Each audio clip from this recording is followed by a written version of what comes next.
Get out the insurance cards, get out the copays. The office is open, my friends. Brought to you by drroto.com.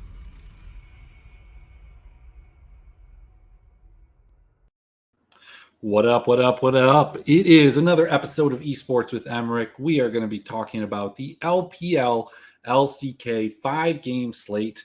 And we're going to talk a little bit about the 4-game slate from yesterday. It worked out really well. The same lineup that we built right here on the stream on this video, talking about what we were going to run for cash, what we felt like was the best option, did in fact end up taking down a share of the 44, the 333, and overall it was a pretty good day from a profit standpoint for me. So let's kind of recap what happened. I woke up.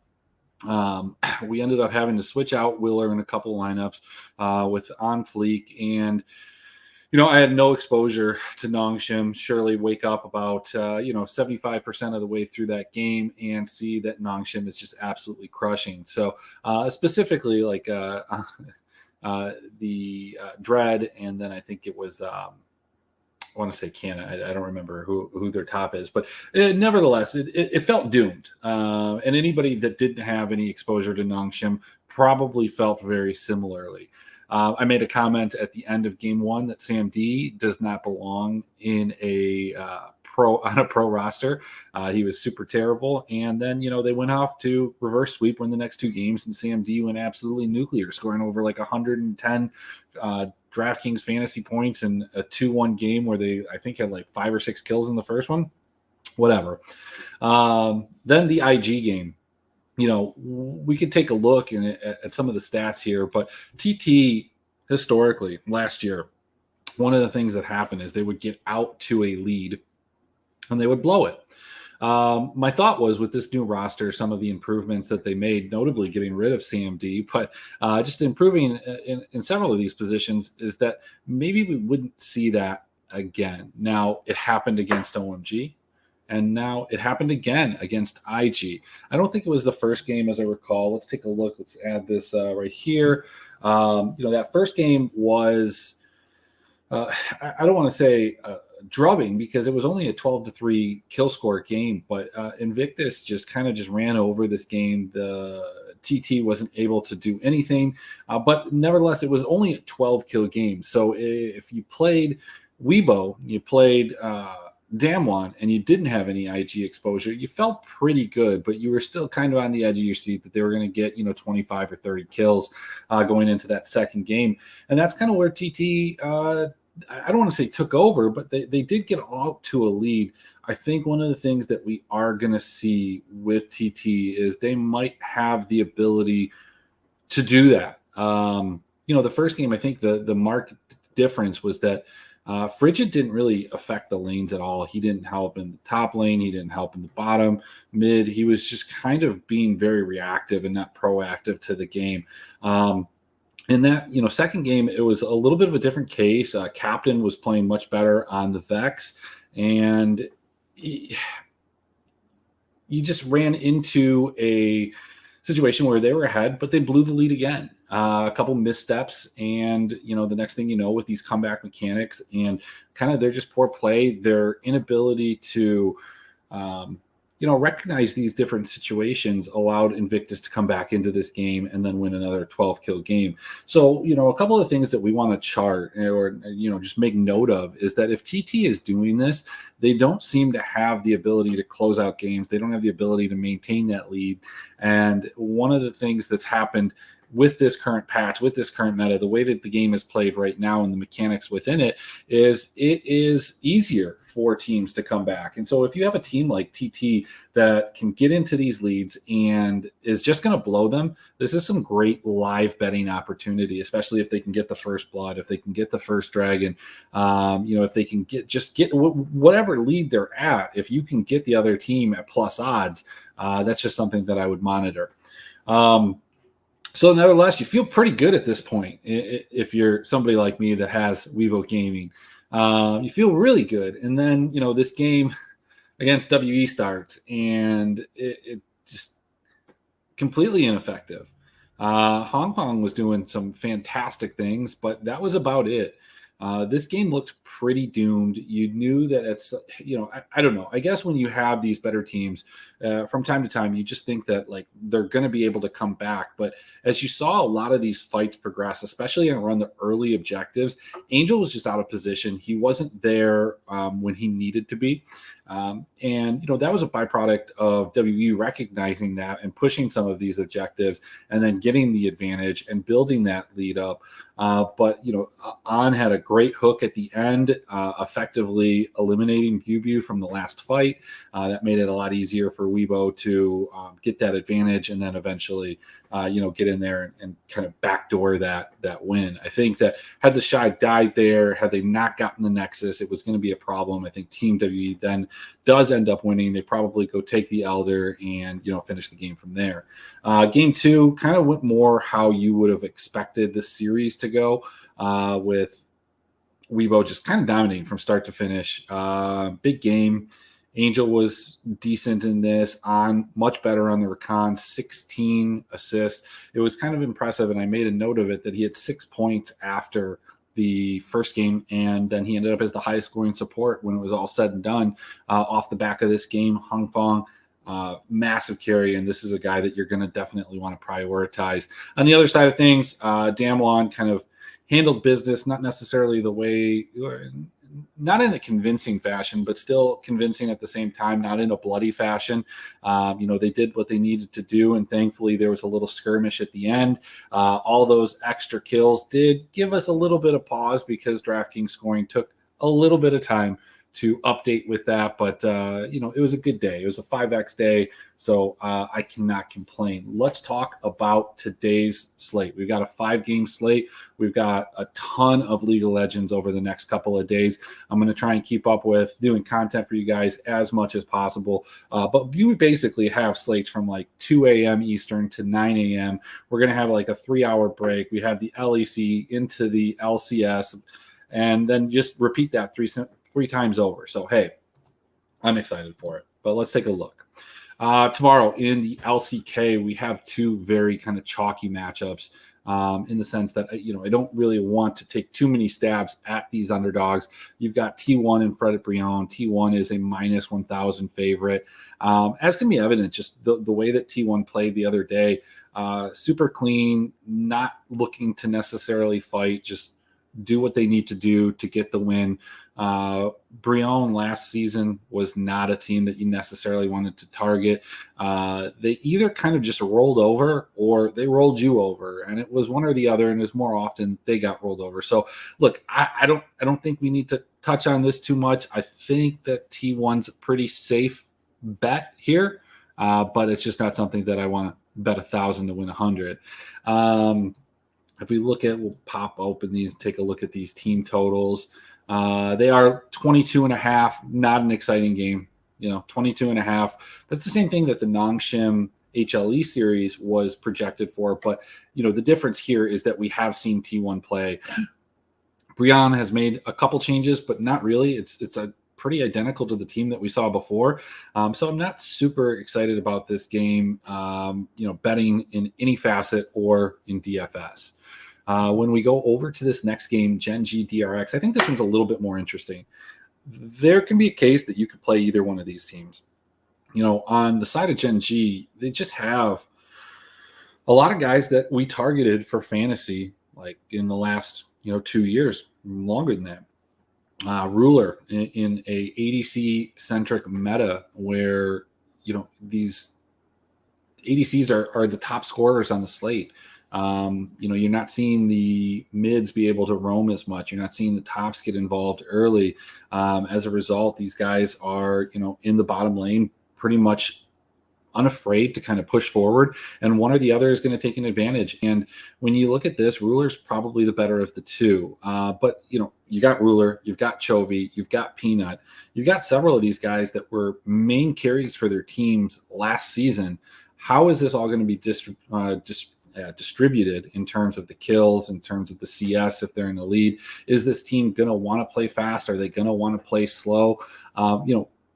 When it comes to DRX, they have at least played together once on stage, whereas Gen G, this is going to be the first time.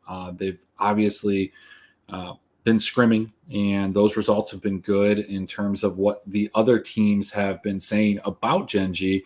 I don't have a lot of concern from that standpoint. I do like playing Gen G today. I do like, putting them in a parlay. I feel pretty good about it. DRX can absolutely, take a game and possibly take two, but we saw that Gen G, got a bad rep. There were certain situations last season, and I know it's a different team, but they played a little bit slower. I think that this meta kind of plays into that. It's not that they can't play fast because they had big games. It's just that they didn't always do it. And the concern that we do have with both of these LCK games is we won't have lineups for any of them, but pretty sure we know what the starters are going to be for Gen G and for DRX and for T1 for that matter. Let's go into the LPL and just take a quick look at that because we've got 3 games starting at 2 a.m. Eastern. So you got to get your lineups in a little bit earlier, a little less sleep, and you got to kind of prioritize the games that you want to watch.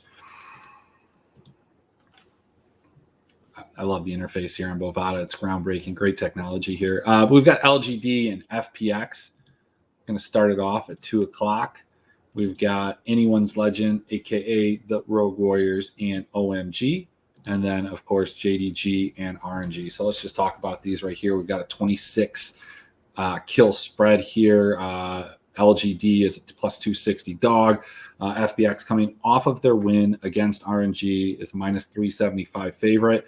A couple of things that I do want to bet, and let's just take a look at where it is. FPX has been prioritizing that first Baron. It's minus 400. Yeah, so, wow. Probably not going to bet that at minus 400. But that is something that we want to watch and want to look for, probably against better teams where these odds are a little bit more in the other team's favor. And we'll probably get a little bit more favorable first Baron odds than OMG, Anyone's Legend. This game's a little bit closer. Right now, we only have OMG as a minus 155 favorite. We do have a 27.5 kill total with a 4.5 spread. So they think that this game's going to be pretty close. Any of these kind of prop bets, you can pretty much get at pretty close to even money. But they are thinking that Anyone's Legend is going to destroy the first tower, whereas the first dragon is going to go to OMG. I mean, I guess off of one game, they're making those assumptions, but okay. I kind of feel pretty good about OMG in this. We'll talk about that. I might put a bet on them. And then you got JDG and RNG, 26.5, 7.5, normal stuff here. Nothing out of the ordinary that you would see for, a big favorite. So those are the 5 games. Let's pop into it. In terms of, first and foremost, the projections. The projections are kind of weird right now. They've been pretty good overall the last couple of days.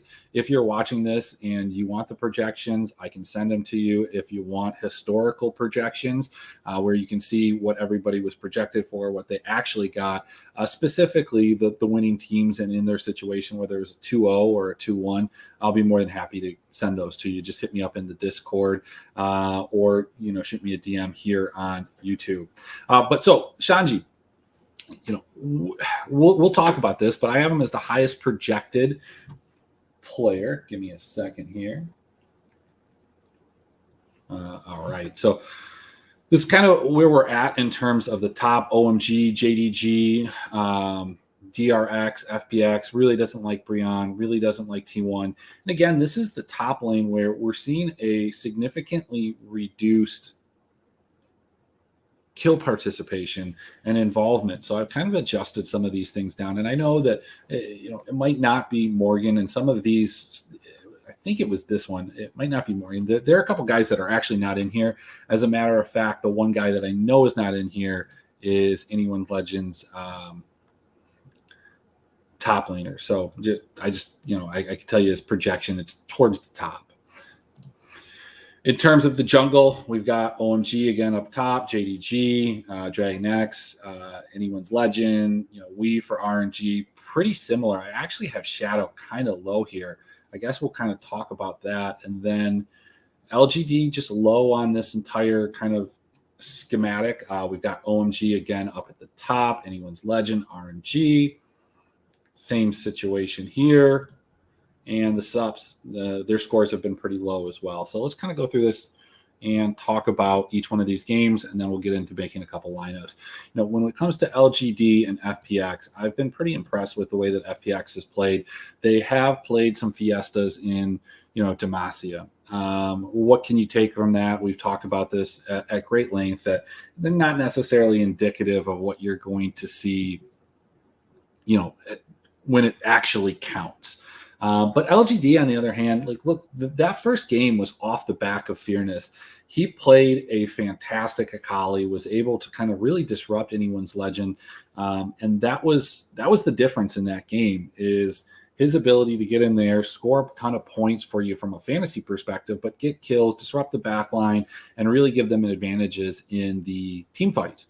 He wasn't able to replicate that with either of the other two games. And so that does give me some concern, because he's not a guy that we think of in high regard. He just had a really good game, and that can happen with any of these guys.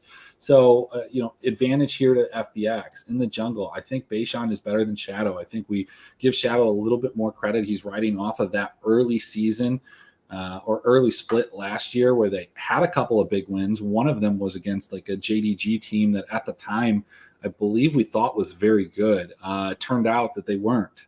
So, some of those wins that they got in the early season where we were like, oh, okay, maybe they're kind of good, turned out to be, in retrospect at the end of the split, not wins that we wanted to, hold in the same regard. So I give Beishan a slight advantage, but was a little underwhelmed with his performance against RNG.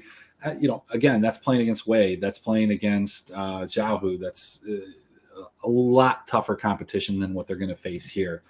When it comes to that mid lane, we've got Gory and Yi. I don't know why they don't have the G here, but they don't. They just have them as Yi in the fantasy labs here. Gory, coincidentally, also did not have a super impressive game or series, in my opinion. But he was going against Xiaohu. This is a much easier matchup. Again, I give the advantage to FPX. LWX is so much better than Emrick. This isn't even a question. And Hung, I thought he played very well. So, I feel really good about FPX. The only problem with FPX is they're super expensive. When you look at LWX in terms of all of the ADCs, in terms of everybody on the slate, as a matter of fact, he is the most expensive. So it is very difficult to, get FPX in some of your lineups, as we will see, even though we know that LGD is going to give up a ton of kills. So this is probably not a game or not a team that you can play in cash unless you want to go with a support captain, and you know that we don't like doing that here. Let's take a look at Gen G and DRX. Look, I don't know how to project this game, as we've just kind of discussed. None of these guys have really played together on the Gen G side. How they're going to interact with each other, how they're going to interact in this meta leaves a lot to be, questioned. I mean, these questions are going to be answered tonight. The thing is, I can see this being a high kill team. I can see this team being very similar to T1, and I can see anything in between. So, look, if you want to take a stab at Gen G, I think that they're going to be popular. People like playing Gen G. People like playing Ruler, specifically in cash. People like playing Chovy. People like playing Peanut. These are guys that people want to click on. They've done well for people in the past, especially recently. And as a result, I think that they will be popular. They're not overly priced. They're not underpriced. They're kind of priced where you would expect them to be. On the other side of things, DRX, I think DRX can win this game. They have a game under their belt. They didn't look really good. I guess, they didn't look bad, but, Sandbox, as great as they were the other day, they had to come back from a 10K lead.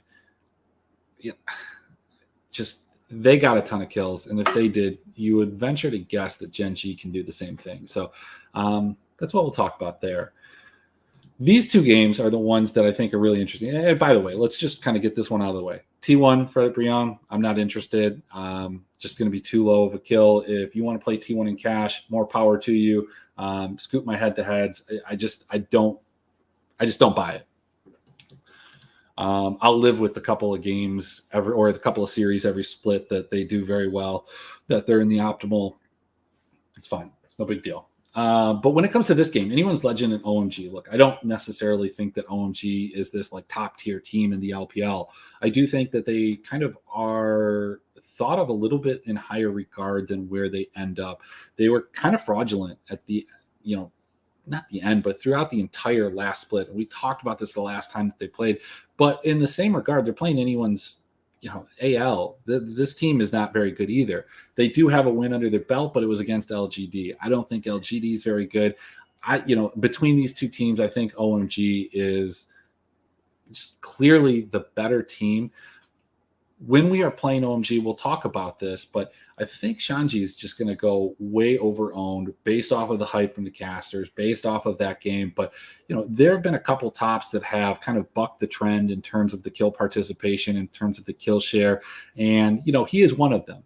But, in terms of how that happened, it was against TT. It was new. It was frigid, and these guys were just kind of feeding, even Captain to an extent, got him way further ahead than he should have been at that point. And I just don't know. I don't think highly of anyone's legend, but I don't think that they're going to do that. So I do want to prioritize Cream, and I really want to prioritize Abel. This is a guy that outscored the rest of his team oftentimes last year. I think a lot of people thought Cream was the guy, and he is, and he was, and he just wasn't the highest scoring as much as some people would give him credit for. Even myself, until I kind of looked into it. So I do want to prioritize Abel, but on the other side of things, I think AL is a fantastic kind of GPP play. If they do win, I think that they're going to score pretty high. Betty just always projects as the highest scoring player on the slate, and yeah, I mean, look, they're going to feed if they're going to lose, and they're going to get a lot of kills if they're going to win. It almost feels like you pick one side of this game. The other game where there could be a ton of kills is JDG and RNG. I know some of us want to chase JDG and the losses that we had. There's this belief that they're probably a little bit better than some people are giving them credit for, some that the odds are giving them credit for. RNG didn't look as good as EDG, but RNG is every bit as good at their best as EDG is. And, this JDG team, it might just be running off of a reputation. Maybe it was a bad bet to take the over on their win totals this season. Maybe this is just going to be a team that feeds, and it's going to be a bottom of the barrel team. I don't know. I mean, when you look at what happened last season with JDG, coming off of their Worlds performance, they had kind of a disappointing spring. But when we look into the summer, they lost to BLG, they lost to EDG, they lost to FPX. Their wins were over IG, was over RA, which this is a decent win, RA, but WE, again, decent win, and this test win, which I think gave everybody a little bit of false confidence about how good this team is. Aside from that, they're only beating bad teams up. Victory 5, OMG. They lost to OMG. They lost to LNG. They lost to LGD. They lost to, even Rogue Warriors. So maybe this team's bad. And if that's the case, RNG is going to be an absolute smash spot. The concern is, on the other side of things, is RNG going to give up a ton of kills if they lose? And I'm not sure that that's necessarily the case. When it comes to Kanavi, he just projects really high, and it's based off of a lot of those wins early in the season last year as a kind of measuring stick for what his kill participation, what his kill share is going to be. And he just scores pretty significantly higher than most of the junglers as a result. So let's take a look at some cash options. I think this was in the esports department Discord is the first one that I kind of optimized to see if it was there. Hit this for an 80. Let's pop this over here. Change this to an 80. Let's remove team captains, apply the settings. The first one is going to be kind of that Able captain, Chanji, Akai, Cream, Galaming, RNG. So I don't know if this is the lineup that I necessarily want to go with for a couple of reasons. When I think about this, Gala does not necessarily project that well, but does that change in this current meta? Maybe it does. I think this is just going to be popular. It's really easy to get to. I do think some of these Cream captains are going to be pretty popular too. for me, if I'm playing this, one of the things that I'm going to change, and I don't know who it's going to come at the cost of, but I think I'm going to switch out Shanji and go with Bin, and I might even go with a 4-stack of RNG. I don't even know if that's possible. Probably doesn't. Maybe it's not. Let's take a look here.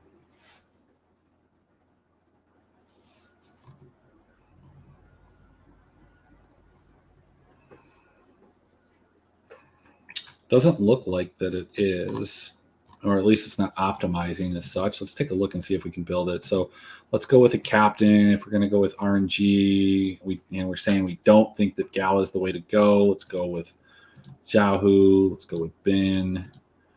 I mean, if we're going with Jiahu and Bin, we should probably have Wei, right? We can go with Cream. Go with Abel. Go with Ming. Yeah, that doesn't work at all, huh? Okay. So I don't think that you can. Nevertheless, let's see if we do this. Put him there. Just throw Abel here. Let's optimize that, see what we get. Doesn't like it. Okay. Let's do... I mean, this is a huge price difference, so let's try this. See what we can get with Bin. I don't know. I kind of like that. Was that $579? Doesn't project nearly as high as this one, but I do like that one. I like that one a lot for kind of GPPs. So we'll just put that here. We've got Cream, Bin. I mean, I just think that having Bin in there is going to change your lineup a little bit. It's going to be something that's different, and I don't see a lot of people, especially, my hand building crews, that are going to click on Bin. I think that they're going to go with Shanji and just ride that hype. In terms of other teams, when we're building cash lineups, Genji, RNG, you're getting a support captain. This is going to be a support captain. T1. You can get a jungler captain, but this is like 511. Keep in mind this one was like 590. Even the one that we kind of stepped off of and was maybe 15 or 20 down, that was like a 580. If you went OMG FPX, I think that that's an option too. But you're getting an Akai captain, 588. This score is really high. I don't know. I think you're running the risk here. You're hoping that Beishan has a better game. I don't know if I want to run this in cash. I mean, you have a kind of a mid or an ADC captain. So cash, winner take alls, I think that's a little bit more preferable. This is a fine GPP lineup, especially small field. I'll probably run something very, very similar to this. The other one is something along this line right here. I think that one's going to be pretty popular too. Again, you can kind of get a little bit different. Throw Doran in there. Super easy to do. You go Doran. You can probably even flop this and put Chovy up there. I'm not sure. Let's try it. Let's get Cream out of there. Yeah, what are you doing here? Grab Chovy. All right. 72. Yeah, I mean, you could do something like that.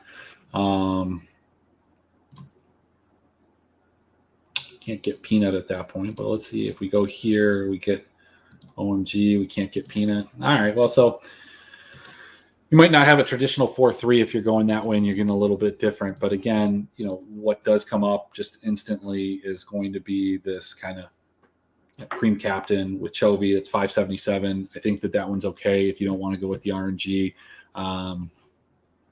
In terms of some of these for GPPs, 552 Kanavi captain, doesn't really like that. Really likes this one, 592, definitely. So you're trying to prioritize getting Kanavi there. I almost think that you could get him as a captain and get Abel in there because this is like 4,500. So if we generate these two teams, with a set of 50, you have a bunch of different options. It does seem like it's going to try and push Kanavi into the lineup, and whether that's as a captain or whether that's in the flex spot, it looks like a Kai just projects really well as well. And then I got this one too. So, I mean, I kind of think that this kind of wraps it up. I don't want to go the OMG RNG route, but I think that's what I'm going to do. I don't know if I'm going to run that top projected, but it'll be one of the top 10. We do, as we saw yesterday, you want to have your ADC. You saw Hongfeng, Decadam, all of these guys just absolutely went off. They were the carriers for their team. I think that that's going to be more often the rule, at least in the LPL. As we move over into the LEC tomorrow, I do think that that is something that, while you can pay attention to, because it has been the case in some of the other minor regions, the LPL has just typically been like that. I think the LEC might still have some benefits going to a jungle captain. So we'll talk about that maybe tomorrow morning. If you guys have any questions, hit me up in the Discord. If you like the video, please, hit a like on it, hit a sub. And if you need anything, hit me up. Thank you.